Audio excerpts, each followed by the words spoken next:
My wife died years ago. Since then, I've been both father and mother to our little girl. No matter how tight things got, I sent $300 every month to my mother-in-law, Margaret, who lived alone after losing her daughter. I thought it was the last duty of a decent husband. I never missed a single month. Until the day I discovered something that made me realize not every sacrifice is received the way you think it is. So all these years, who was I really helping? I'm an electrician. I fix things, breaker boxes, wiring, outlets that stopped working years ago. It's honest work, and it used to be enough. Emily always said I had good hands. She'd watch me strip a wire or splice a connection and smile like I was doing something more important than I really was. That was her way. She made small things feel big. We met at a diner where she worked weekends during college. I came in one morning with paint still under my nails from helping a friend renovate his kitchen, and she brought me coffee without asking if I wanted a refill. 3 months later, I proposed in the parking lot of that same diner because I couldn't wait any longer. She laughed and said yes before I even finished the question. We got married at a courthouse with 2 witnesses we didn't know, and it felt like the biggest day of my life. Lucy came 2 years later, 8 pounds, 6 ounces. Emily held her and cried, and I realized I'd never been afraid of anything until that moment. Life was simple. We lived in a rental house with a yard big enough for Lucy to play in. Emily worked part-time at a medical office doing billing, and I took whatever jobs I could get. We didn't have much, but we didn't need much either. On Sundays, we'd drive to the lake and let Lucy throw rocks into the water while Emily packed sandwiches in a cooler we bought at a yard sale. Those were the best days, the kind you don't appreciate fully until they're gone. The accident happened on a Tuesday. Emily was driving home from work. A truck ran a red light and hit her on the driver's side. The police said she died instantly, but I don't know if that's something they tell everyone, or if it was true. I didn't ask. At the funeral, I couldn't look at the casket. I kept my eyes on Lucy, who didn't understand why everyone was crying or why her mom wasn't coming home. She asked me that night if Mommy was mad at her. I told her no. I told her Mommy loved her more than anything. I didn't know what else to say. Margaret came to the funeral alone. She'd lost her husband years before, and now she'd lost her only daughter. I watched her stand by the casket for a long time, not crying, just staring. When she finally walked over to me, she looked smaller than I remembered. She took my hand and said Emily had been lucky to have me. I didn't feel lucky. I felt like I'd failed at the one thing that mattered. After the service, we stood outside while people I barely knew told me they were sorry. Margaret pulled me aside and said she didn't know how she'd go on without Emily. I told her I didn't either, but we'd figure it out. She looked at me and said she didn't have anyone else now. I said she had me. I said I'd make sure she was okay. I meant it. The first few months after Emily died were a blur. I had to keep working because the bills didn't stop. And Lucy needed me to hold things together, even when I didn't know how. I'd wake up at 5 in the morning, make her breakfast, drop her off at school, and spend the day crawling through attics or crouched in basements, fixing electrical problems I could actually solve. At night, I'd help her with homework, make dinner, and try not to let her see me fall apart. She'd ask about Emily sometimes, and I'd tell her stories about the things her mom used to do. The way she sang off-key in the car, the way she'd dance in the kitchen when she thought no one was watching. Lucy would smile, but I could see the sadness underneath. She was 8 years old and trying to be brave for me. That's not something a kid should have to do. Margaret called a few weeks after the funeral. She said she was struggling. She said the house felt too empty and she didn't know how to keep going. I told her to come stay with us for a while, but she said she couldn't leave her home. It was where she'd raised Emily, and it was all she had left of her. I understood that. I told her I'd help however I could. She didn't ask for money directly, but she mentioned the bills piling up and the furnace that needed repairs. I sent her $200 that month. It wasn't much, but it was what I could spare. The next month, she called again. She said the roof was leaking and the car needed new tires. I sent $300. It became a routine after that. Every month, I'd transfer $300 into her account. She'd thank me and say she didn't know what she'd do without me. I told her it was the least I could do. Emily would have wanted me to take care of her mother, and I wasn't going to let her down. Not again. Lucy started asking why we couldn't go to the movies anymore, or why she couldn't get new shoes when hers wore out. I told her we had to be careful with money, and she accepted it without complaint. She was a good kid.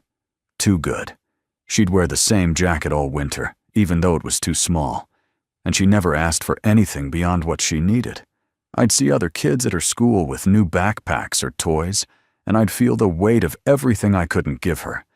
But I told myself it was temporary. I told myself things would get better. Margaret never asked how we were doing. She'd call and talk about her own problems, and I'd listen because I thought that's what Emily would have done. She said her health was failing and she couldn't afford her medications. She said the neighbors were loud and she couldn't sleep. She said she felt forgotten by everyone except me. I kept sending the money, every month, $300. I didn't have a contract or an agreement. I didn't ask for receipts or explanations. I just did it because it felt like the right thing to do. 2 years passed like that. Then 3. Lucy grew taller, and I grew more tired. The work didn't stop, and the money never stretched far enough. I started taking on extra jobs, working weekends and late nights just to keep up. I'd come home and find Lucy asleep on the couch with her homework half finished, and I'd feel like I was failing her the same way I'd failed Emily. But I kept going, because that's what you do. You keep going even when you don't know why anymore. One night, I sat at the kitchen table with my laptop open, looking at the bank account. It was the end of the month, and I needed to send Margaret her money, but the balance was lower than I expected. I started going through the transactions, trying to figure out where everything had gone. Rent, groceries, utilities, Lucy's school supplies, the car payment. It was all there, adding up to more than I made. I'd been running on fumes for so long, I hadn't realized how bad it had gotten. I looked at the transfer I was about to make, $300. It didn't seem like much when I sent it every month, but seeing it in the context of everything else made it feel different. I thought about Margaret and what she'd told me, the bills, the repairs, the medications. I thought about the promise I'd made at the funeral. Then I thought about Lucy and the jacket she'd worn all winter. I thought about the school trip she couldn't go on because I didn't have the $60 for the fee. I thought about the fact that I'd been working myself into the ground for 3 years and still couldn't make ends meet. I didn't send the money that night. I told myself I'd do it in the morning after I figured out where to pull it from. But the next day, I started thinking about something Margaret had said during our last call. She'd mentioned going to visit a friend out of state. It was a small detail, and I almost missed it. But it stuck with me because she'd told me a few months earlier that she couldn't afford to leave the house. I didn't think much of it at the time. People say things. But now, it felt off. I went back through our messages and phone calls, piecing together the things she'd told me over the years. The furnace, the roof, the car, the medications. She'd painted a picture of someone barely surviving, and I'd believed her because I wanted to, because it made the sacrifice feel worthwhile. But now I wasn't sure. I didn't want to doubt her. She was Emily's mother, and Emily had loved her. But something didn't add up. I sat there for a long time, staring at the screen. The money was already a day late, and I knew Margaret would call soon to ask about it. I could send it and move on. I could keep doing what I'd always done and pretend I didn't notice the inconsistencies. Or I could look closer. I could ask questions. I could find out if the person I'd been helping all these years was the person I thought she was. It felt wrong to even consider it, like I was betraying Emily by doubting her mother. But I thought about Lucy asleep in the next room, and I thought about the years I'd spent working myself to exhaustion while telling her we had to be careful with money.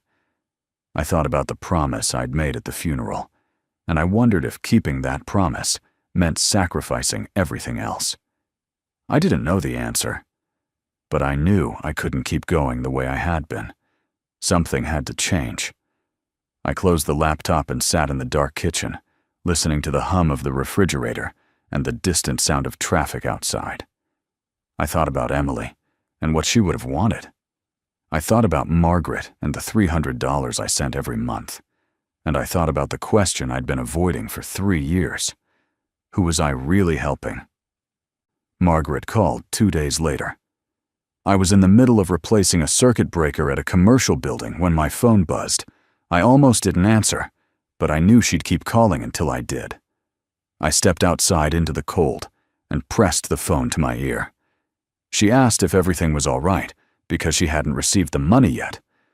Her voice had that edge to it, the one that made me feel like I'd done something wrong. I told her I'd been busy with work and I'd send it soon. She said she understood, but reminded me that her bills didn't wait. I said I knew. She thanked me and hung up. I stood there in the parking lot watching my breath fog in the air. The conversation had lasted less than 2 minutes, but it left me feeling hollow. I sent the $300 that afternoon because I didn't know what else to do. But the question stayed with me. I couldn't stop thinking about the trip she'd mentioned, the one to visit a friend out of state. It didn't fit with the person she'd described to me over the years, the person who couldn't afford to leave the house or pay for basic repairs. That weekend, I decided to look closer. I wasn't trying to catch her in a lie. I just wanted to understand. I went through old messages and emails, looking for patterns or details I might have missed. She'd told me about the furnace breaking down in January 2 years ago. She'd said it cost $800 to fix. I'd sent her $300 that month and another $200 the next. But in a message from March, she'd mentioned how cold the house still was. If the furnace had been fixed, why was she still complaining about the cold? I found more inconsistencies the longer I looked. She'd told me the roof needed repairs after a storm, but months later, she mentioned water damage in the attic that she couldn't afford to address. If the roof had been fixed, where had the water come from? She'd said her car needed new tires, but a year later, she was still talking about how unsafe it was to drive. None of it made sense unless the money I'd been sending wasn't going where she said it was. I didn't want to believe it. Margaret was Emily's mother. She'd raised the woman I loved, and I'd promised to take care of her. But the evidence was there, and I couldn't ignore it anymore. I thought about calling her and asking directly, but I didn't know how to start that conversation. What would I even say? I decided to wait. Maybe there was an explanation I hadn't considered. Maybe I was reading too much into things. A few days later, I ran into an old coworker at a supply store. We'd worked together years ago, and he asked how I was doing. I told him I was managing. He mentioned that he'd seen Margaret recently at a restaurant downtown. He said she looked good, healthier than he remembered. I asked when this was, and he said it had been a few weeks ago. She'd been with someone, a younger man he didn't recognize. They'd seemed close, laughing and talking like old friends. He said he almost went over to say hello, but he didn't want to interrupt. I thanked him and left. The whole drive home, I kept replaying what he'd said. Margaret had told me she barely left the house because of her health. She'd said she couldn't afford to go out or do anything beyond the basics, but she'd been at a restaurant, with someone. Looking healthy, I didn't know what to make of it. Maybe it was a one-time thing. Maybe a friend had treated her. But it didn't align with the picture she'd painted for me. That night, I did something I'm not proud of. I looked her up on social media. I'd never thought to do it before because she'd always said she didn't use those sites. But I found her profile after a few searches. It was set to private, but I could see her profile picture. It was recent. She was smiling, standing in front of a beach with the ocean behind her. The photo had been posted 3 months ago. I stared at it for a long time, trying to make sense of it. She'd told me that same month that she couldn't afford her medications and needed help with the bills. But she'd been at the beach. She'd been on vacation. I clicked through to see if there was anything else I could access. There wasn't much, but I found a comment on one of her posts from someone named David. He'd written something about how great it was to see her and how he was glad she was doing better. I didn't know who David was. Margaret had never mentioned him, but the comment suggested they were close. Close enough that he knew about her health and her life. I felt sick, not because she had friends or because she'd gone to the beach, but because she'd lied. She'd told me she was struggling, that she couldn't afford to live, and I'd believed her. I'd sent her thousands of dollars over the years while my own daughter went without. I called her the next day. I didn't plan what I was going to say, and maybe that was a mistake. When she answered, I asked her directly about the trip to the beach. There was silence on the other end. Then she asked how I knew about that. I told her I'd seen the photo. She said it wasn't what it looked like. Her friend David had paid for everything, and she'd only gone because he insisted. She said she'd been embarrassed to tell me because she didn't want me to think she was doing fine without my help. I asked why she'd told me she couldn't afford her medications that same month if she'd been well enough to travel. She said the trip had been planned before her health took a turn. She said I was twisting things and making her feel guilty for trying to have one good moment in an otherwise difficult life. I didn't know what to say. She made it sound like I was the one being unreasonable, like I was punishing her for finding a sliver of happiness. But it wasn't about the trip. It was about the lies. It was about the fact that I'd been killing myself to send her money while she was living a life she'd told me she couldn't afford. I asked her about the furnace and the roof and the car. I asked her if any of it had been true. She started crying. She said she couldn't believe I was interrogating her like this. She said Emily would be ashamed of me for doubting her mother. That hit harder than anything else.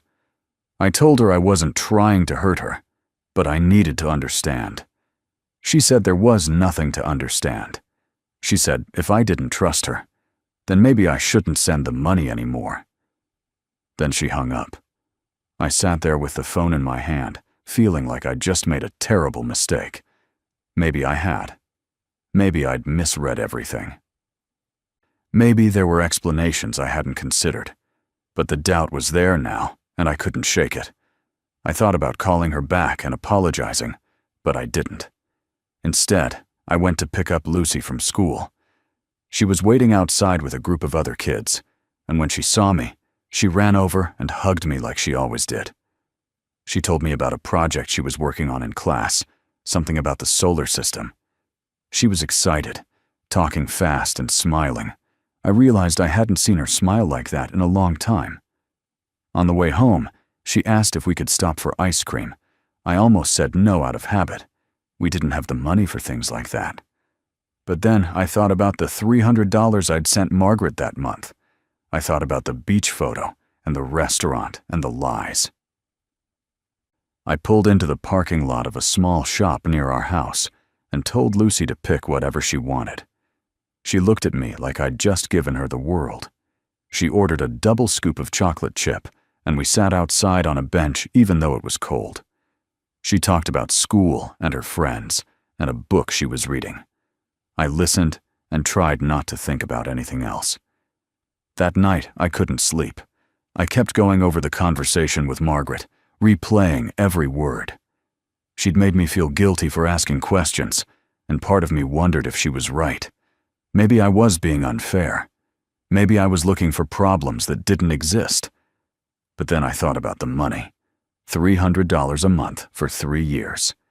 That was almost $11,000. Money I could have used to give Lucy a better life.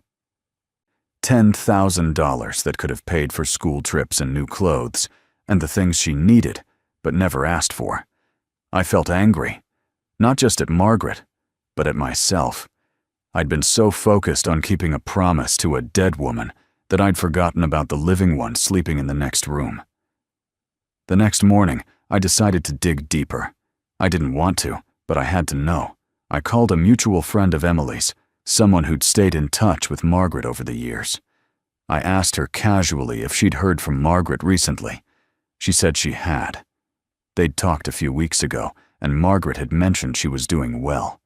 She'd said her son had been helping her out, and things were looking up. I asked what son. The friend seemed surprised by the question.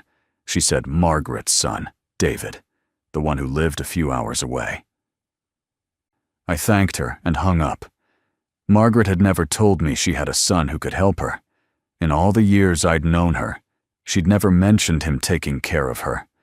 Not once. I thought back to the funeral and the months after. She'd said she didn't have anyone. She'd said Emily was all she had. But she had a son who was apparently helping her, a son who'd taken her to the beach and paid for her meals. I felt like the ground had shifted beneath me. Everything she'd told me had been a lie.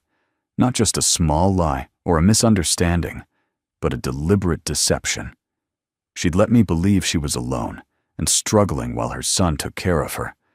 She'd taken my money knowing I was barely getting by. She'd used my guilt and my love for Emily to manipulate me. I didn't call her.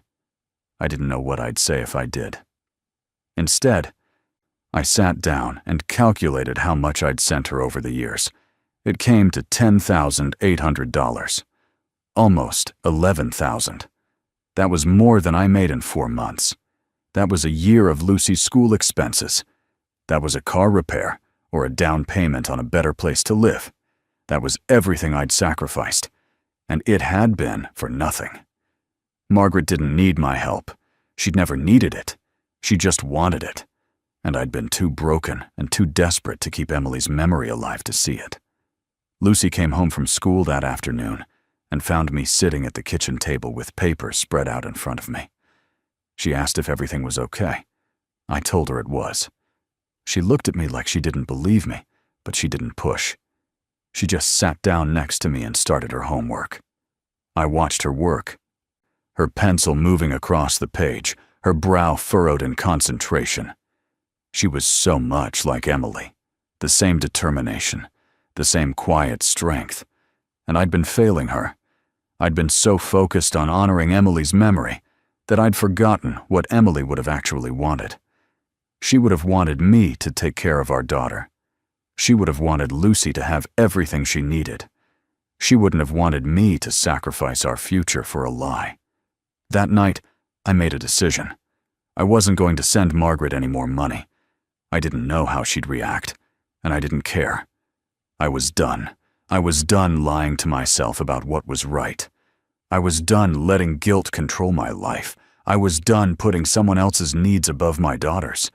It felt like the first clear thought I'd had in years, but it also felt terrifying.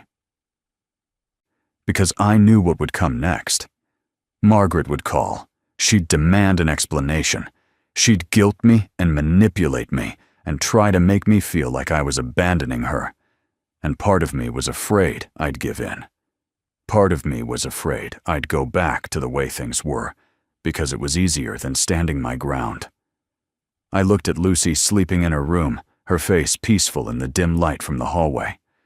I thought about all the times I'd told her we couldn't afford something, all the times she'd accepted it without complaint because she didn't want to make things harder for me. She deserved better. She deserved a father who put her first, and I was going to be that father, even if it meant breaking a promise I'd made 3 years ago, even if it meant letting go of the last connection I had to Emily. Because Emily wasn't in Margaret. Emily was in Lucy, and Lucy needed me. Margaret called 3 days later. I was at work, up on a ladder running wire through a ceiling, when my phone started buzzing in my pocket. I didn't answer. She called again an hour later, then again that evening. I let it ring each time. I knew what she wanted, and I wasn't ready to have that conversation. But she didn't stop. Over the next week, she called at least twice a day. She left voicemails asking if I was okay, if Lucy was okay, if something had happened. Her voice shifted between concern and irritation, and I could hear the edge creeping in. She knew. She knew I wasn't going to send the money. On the 8th day, I finally answered. I was sitting in my truck outside Lucy's school, waiting to pick her up, and I couldn't avoid it anymore. Margaret's voice came through sharp and direct. She asked why I'd been ignoring her. I told her I'd been busy. She said that wasn't an excuse. She said she'd been waiting for the money, and it still hadn't come. Her bills were piling up, and she didn't know what she was going to do. I took a breath and told her I wasn't going to send it anymore. The silence that followed felt heavy. Then she asked what I meant. I said exactly what I'd said. I couldn't keep sending her $300 every month. She asked why, and I told her I'd found out about David. I told her I knew she had a son who'd been helping her. I told her I'd seen the photos and talked to people and pieced together the truth. She didn't deny it. Instead, she got angry. She said David was her business and had nothing to do with me. She said the money I sent was separate, that it was my responsibility as Emily's husband. I told her Emily was gone, and I had a daughter to take care of. Margaret's voice broke. She started crying, saying I was abandoning her just like everyone else. She said Emily would never forgive me for treating her mother this way. She said I was selfish and cruel, that I'd made a promise, and now I was breaking it. I felt the guilt rising in my chest, the same guilt that had kept me sending money for 3 years. But this time, I pushed through it. I told her I wasn't abandoning her. I told her she had a son, and she'd been lying to me about how bad things were. I said I couldn't keep sacrificing my daughter's future for something that wasn't real. She screamed at me then. She said I didn't know what it was like to lose a child. She said I had no idea what she'd been through, and that the least I could do was honor Emily's memory by taking care of her. I told her I was honoring Emily by taking care of Lucy. That's what Emily would have wanted. Margaret said I was using Lucy as an excuse to justify my selfishness. She said I was a coward and a liar, and that Emily had made a mistake marrying me. Then she hung up. I sat in the truck with the phone still in my hand, feeling like I'd been hit. The words she'd said played over and over in my mind. Part of me wanted to call her back and apologize. Part of me wanted to send the money just to make it stop. But I didn't. I saw Lucy walking out of the school with her backpack bouncing on her shoulders, and I knew I'd made the right choice. She climbed into the truck and asked if I was okay. I told her I was. She smiled and started talking about her day, and I listened and tried to let the sound of her voice drown out everything else. Margaret called again the next day, and the day after that. I stopped answering. She left voicemails that started out pleading and ended angry. She said I owed her. She said I was breaking my promise. She said she'd tell everyone what kind of person I really was. I deleted the messages without listening to all of them. I didn't block her number because I thought maybe she'd eventually stop. But she didn't. The calls kept coming, sometimes multiple times a day. I started leaving my phone on silent and only checking it when I had to. A few weeks passed. The calls slowed down but didn't stop completely. I used the $300 I would have sent her to take Lucy shopping for new clothes. We went to a store she liked, and I told her to pick out whatever she needed. She looked at me like she didn't believe it, but then she started pulling things off the racks, jeans that actually fit, a jacket that wasn't too small, shoes that didn't have holes in the soles. When we got to the register, the total came to $240. I paid without hesitating. On the way home, Lucy thanked me 3 times. I told her she didn't have to thank me. I told her this was how it should have been all along. That night, I sat down and made a budget, a real one. I wrote down everything we needed and everything we could afford. For the first time in years, the numbers added up. I had enough to cover rent and groceries and utilities with a little left over. Not much, but enough. Enough to take Lucy out for ice cream once in a while. Enough to say yes when she asked for something small. Enough to stop feeling like I was drowning every single day. It felt like I could finally breathe. I thought about Margaret sometimes. I wondered if she was okay, if David was really taking care of her, or if I'd misjudged the situation. But every time I started to doubt myself, I thought about the lies, the beach photo, the restaurant, the son she'd never mentioned. She hadn't needed my help. She'd just wanted it. And I'd given it because I thought it was my duty. But doing the right thing doesn't mean letting someone take advantage of you. It doesn't mean sacrificing your own family for someone who's lying to you. One evening, about a month after I'd stopped sending the money, Lucy and I were sitting on the couch watching a movie. She looked up at me during a commercial break and asked if we were doing better now. I asked her what she meant. She said things felt different. We had food in the fridge, and she had new clothes, and I didn't seem as tired anymore. I told her we were doing better. She said she was glad. Then she asked if Grandma Margaret was mad at me. I didn't know Lucy had noticed the calls or the tension. I told her Grandma Margaret and I had a disagreement, but it was between adults, and she didn't need to worry about it. Lucy nodded and went back to watching the movie. Later that night, after Lucy went to bed, I pulled out an old photo album. I hadn't looked at it in years because it hurt too much, but I needed to see Emily's face. I needed to remind myself why I'd made the promise in the first place. I flipped through the pages, looking at pictures of our wedding and the day Lucy was born and all the small moments in between. Emily smiling in the kitchen, Emily holding Lucy at the park, Emily laughing at something I'd said. She looked so alive in those photos, so full of light. I missed her so much it felt like a physical ache.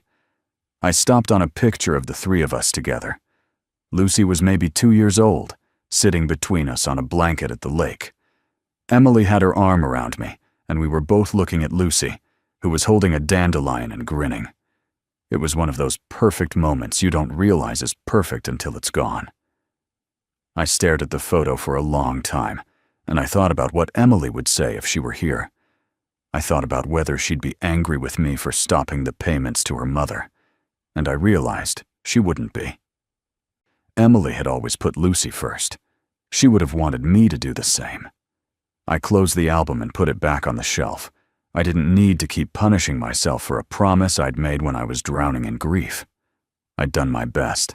I'd tried to honor Emily's memory by taking care of her mother, and I'd done it for as long as I could. But I couldn't do it anymore. Not at the cost of Lucy's future. Not at the cost of my own sanity. And that was okay. It had to be. The calls from Margaret eventually stopped. I don't know if she gave up or if she just moved on to someone else. Part of me felt relief. Part of me felt guilt. But mostly, I felt free. Free from the weight of a promise that had been crushing me for 3 years. Free to focus on the person who actually needed me. Free to be the father Lucy deserved. A few months later, Lucy came home from school with a permission slip for a field trip. She was 11 now, taller and more independent than the 8-year-old who'd lost her mother. It was to a science museum a few hours away, and the cost was $75. She handed it to me without saying anything, like she already knew the answer would be no. I looked at the slip and then at her, and I saw the resignation in her eyes, the same resignation I'd seen too many times before. I told her to get a pen. She asked why, and I said because I needed to sign the form. Her face lit up. She asked if I was serious, and I told her I was. She hugged me so hard I thought she might break a rib. That night, I tucked her into bed and sat on the edge of her mattress like I used to when she was little. She asked if we were going to be okay. I told her we were. She said she loved me, and I told her I loved her too. After she fell asleep, I stood in the doorway and watched her for a while. She looked peaceful, safe, happy. And I realized that was all that mattered. Not the promises I'd made, not the guilt I carried. Just her. Just making sure she had the life she deserved. Kindness isn't wrong, but kindness without boundaries will hurt the people you're supposed to protect the most. Being a good son-in-law doesn't mean sacrificing your child's future. Keeping a promise doesn't mean accepting being used. And sometimes, the most loving thing you can do is know when to stop.